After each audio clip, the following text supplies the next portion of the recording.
Bueno, agradezco la invitación, por supuesto. Me siento como en casa cuando Cáritas me convoca. Agradezco vuestra presencia y agradezco la presentación tan amable que ha hecho Amaya de mi perfil. Solamente se le ha olvidado decir una cosa, y es que yo no soy una persona experta en esto de lo que voy a hablar, ¿vale? Y eso lo quiero dejar, lo digo en serio. Todas mis aproximaciones a las cuestiones de la exclusión, de la pobreza, de las políticas sociales, las he hecho básicamente como una persona, un ciudadano preocupada por lo que estaba pasando. Entonces yo me considero más un analista ciudadana de lo que está pasando. Yo creo que quienes saben aquí, sobre todo en esta mesa, son Amaya, Ana Sofi y Joseba. Pero sí estoy muy preocupada por lo que está pasando con la renta de garantía de ingresos. Pensemos que a lo largo del año 2023 y hasta julio del 24, Lanbide ha suspendido la RGI a casi 6.000 personas. Si pensamos que una parte importante de perceptoras y perceptores de RGI son complementos de pensiones, etcétera, quiero pensar que allí no va a haber mucha suspensión, pero no sé, habría que analizarlo, lo cual quiere decir que la RGI puede estar siendo suspendida de manera relativamente sistemática, pues en torno a un 10% del total de perceptoras y perceptores, o si vamos a los colectivos más vulnerables, pues a un porcentaje mayor. A mí esto me parece que es algo que tenemos que hacérnoslo mirar. No me parece que sea normal un porcentaje tan elevado de suspensiones. Si además tenemos en cuenta que en la comparecencia que hizo el Ararteko ante la comisión que estudiaba la futura ley, la Ley de Sistema de Garantía de Ingresos e Inclusión, el 14 de junio del 22, el Ararteko decía, entre otras cosas, que la suspensión cautelar de la RGI no sea utilizada de manera sistemática. A mí me parece que hay una cuestión importante. Hay una utilización sistemática de la suspensión. Decía también que gran parte de los incumplimientos por los que se suspenden son meros trámites, con la imposibilidad de mantener la imposibilidad de mantener ininterrumpidamente un padrón o no presentar cierta documentación a la que el usuario o la usuaria le resulta difícil o imposible acceder. Y concluía recordando el Ararteko algo que me parece que es evidentísimo, y es que esas personas a las que se les suspende o retira cautelarmente o temporalmente la prestación siguen siendo personas vulnerables.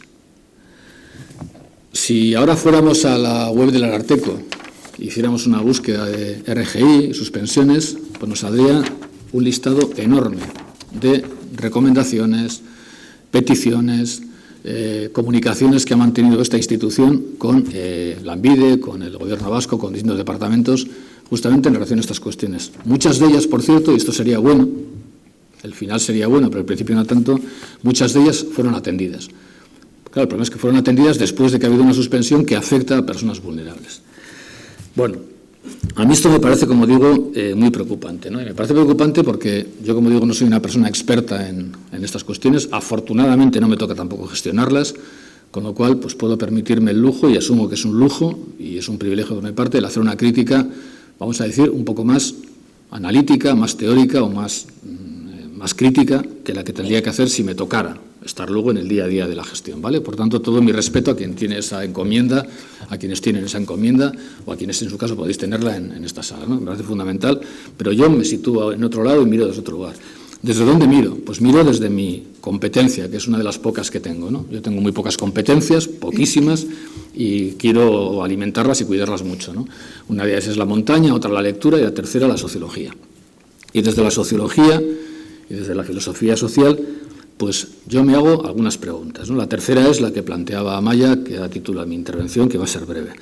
Pero la primera pregunta que me hago es, ¿qué es una sociedad decente?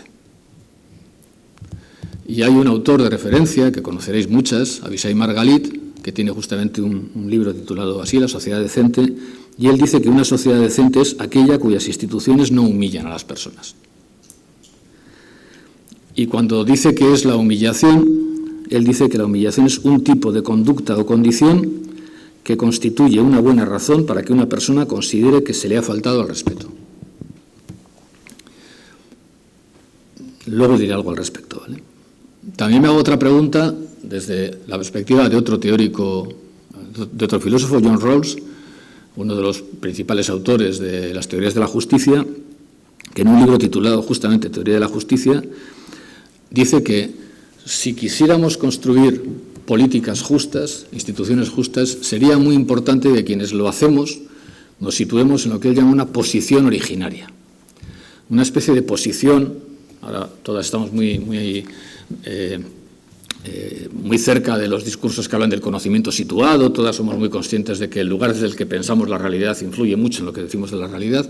Bueno, él ya plantea que sería bueno que hagamos políticas, si queremos aspirar a la justicia, desde una posición originaria, que él dice que tiene que ser una posición caracterizada porque lo hacemos desde un velo de ignorancia. La cuestión es sencilla, es la siguiente, ¿vale? Supongamos que nos sentamos aquí para implementar, para pensar algún tipo de medidas, algún tipo de planes, de planteamientos, de instituciones, de entidades que respondan a las necesidades económicas de la gente. O sea, ¿en qué institución estaríamos pensando? ¿En qué mecanismos? ¿En qué programas? ¿En qué proyectos? ¿En qué medidas? ¿No? ¿Vale? La cuestión es, en el caso de que alguien sea pobre en recursos económicos, ¿qué haríamos?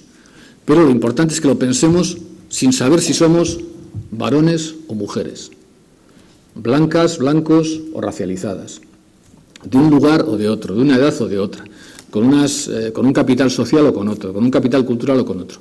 O sea, que lo pensemos como si solamente supiéramos que somos seres humanos que tenemos necesidades básicas, que compartimos todas y todos.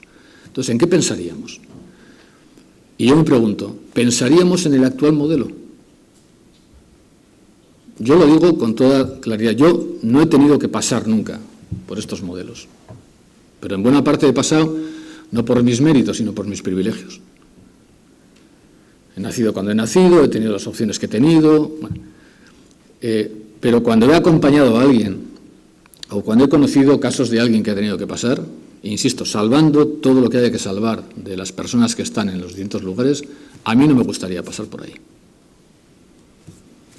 O sea, a mí no me gustaría pasar por ahí, desde lo más básico, y perdón que vaya a la anécdota, a mí no me gustaría tener que ir a un lugar donde la espera es en la calle, a la vista de todo el mundo.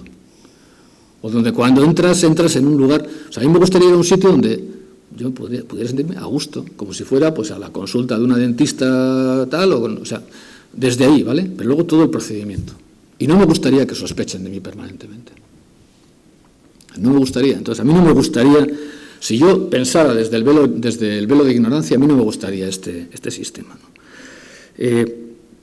Yo creo que el problema de la actual renta de garantía de ingresos y en general el problema de nuestro sistema de políticas sociales, que bienvenidas sean y ojalá duren, pero es que quienes las pensamos nunca vamos a ser beneficiarios o usuarios de las mismas. O sea, nunca nos vemos ahí. Y es lógico, porque no están pensadas para nosotras, están pensadas para otras.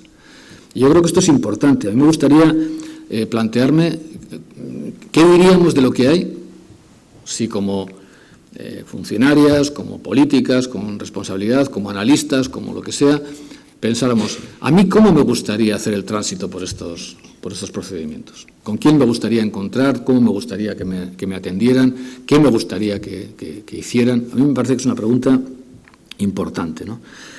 Si nos pusiéramos en el lugar de quienes transitan por aquí, pues igual plantearíamos otras posibilidades, ¿no? Hay una tesis reciente, una tesis doctoral reciente de Isabel Torre, que tuve la ocasión de codirigir, junto con Joseba Azcárraga, que se defendió el curso pasado en la UPV, que se titula Emociones y activación, un análisis de las subjetividades de personas perceptoras de la RGI.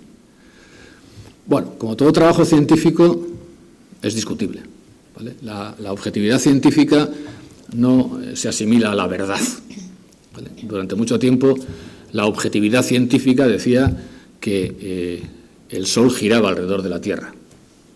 Y era lo que objetivamente podía decir la ciencia, porque cuando salimos a la calle y miramos, vemos que el Sol, y hasta lo decimos en el lenguaje cotidiano, ¿no?, sale por el este y se pone por el oeste, ¿no? Y la Tierra está quieta, salvo cuando hay un terremoto, ¿no? Pero bueno, llegó un día un tío que era Galileo, desarrolló un mecanismo de observación nuevo que no existía hasta ese momento. Bueno, y además al tema de que la Tierra no se movía, pues la Biblia lo decía y tal y cual, ¿no? El tío miró y dijo, pues Pues va a ser que no, ¿vale? Y, pues aunque le condenaron y tal igual, dicen que dijo eso de pues si mueve, o sea, y sin embargo se mueve, ¿no? Bueno, pues hay otra verdad científica. La objetividad científica descubre verdades provisionales. Entonces, lo que Isabel en su tesis ha descubierto son verdades provisionales, hasta que alguien encuentre una verdad mejor, ¿vale? Pero la verdad, con un trabajo objetivo, un trabajo científico muy serio de entrevistas y muy pormenorizado, la verdad provisional que descubre en sus conclusiones Isabel es preocupante, porque la verdad provisional, una de ellas es la siguiente: las principales emociones en la experiencia de encontrarse percibiendo la RGI son el miedo, la tristeza, la vergüenza y la duda. Ante tales emociones de sesgo negativo se desprende una posible erosión de las subjetividades de los individuos bajo estudio, así como una dura gestión emocional. Se confirma que la actual configuración de la RGI y el imaginario colectivo acerca de la misma no sirve a las personas usuarias como herramienta de empoderamiento.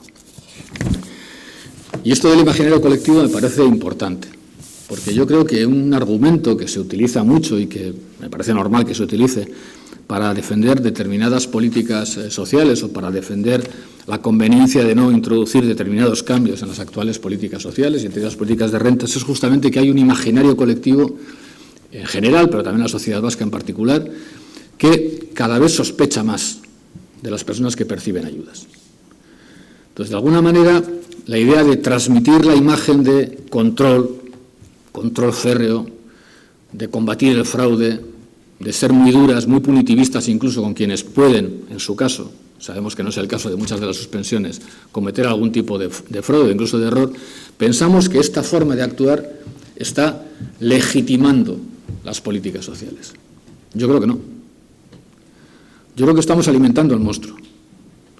Estamos haciendo lo que la sociología del conocimiento y la comunicación dice hace mucho tiempo. No podemos comprar el marco del enemigo. Si compramos el marco analítico, el marco de perspectiva del enemigo, aunque sea para combatirlo, acabamos alimentando el marco del enemigo. Y creo que toda esta idea de que con el fin de legitimar más, mejor, las políticas sociales, entre ellas la renta de garantía de ingresos, ante una población que cada vez está más alimentada por procesos de fondo terriblemente brutalistas, terriblemente deshumanizadores, pues creo que nos estamos equivocando. Creo que nos estamos equivocando. Creo que, al contrario, seguimos alimentando una opinión pública que es cada vez más reacia a las ayudas que nacen del sentimiento estricto de solidaridad, de justicia, de empatía, de compasión, de reconocimiento de que hay vidas muy vulneradas, vidas muy chungas que tenemos que acompañar si queremos formar una sociedad que merezca, una sociedad decente que merezca la pena, ¿no?